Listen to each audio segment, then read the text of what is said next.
Hari ni suami cuti, so jom kita keluar jalan-jalan. Assalamualaikum guys. Hari ni hari Jumaat, suami saya cuti.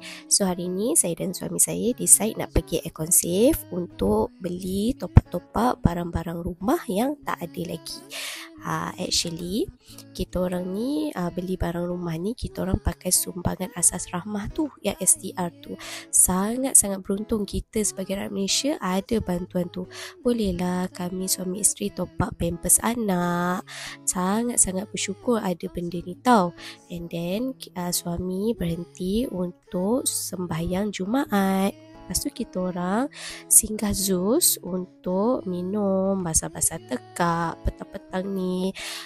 And then saya nak cerita pasal beg dompet ni. Ya Allah, beg dompet ni sangat memudahkan kerja saya. Selama ni saya kalut-kalut tahu nak cari kad apa semua dalam beg dompet.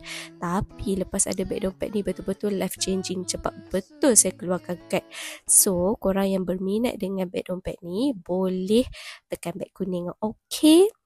And then kita orang sambung balik jalan-jalan bawa anak sampailah terjumpa pocket mart ni. Ini memang hobi suami saya lah. Saya ni tak faham sangat pasal benda-benda poket-poket mat ni, benda kad-kad macam ni. Tapi dah suami saya minat, kita ikutkan je lah. And then masukkan kereta, kita unboxing. And then dia tunjuklah dekat saya karakter ni satu-satu. Lepas tu kita orang pun terus balik sebab dah petang sangat dah. Thank you so much guys sebab tengok sampai habis.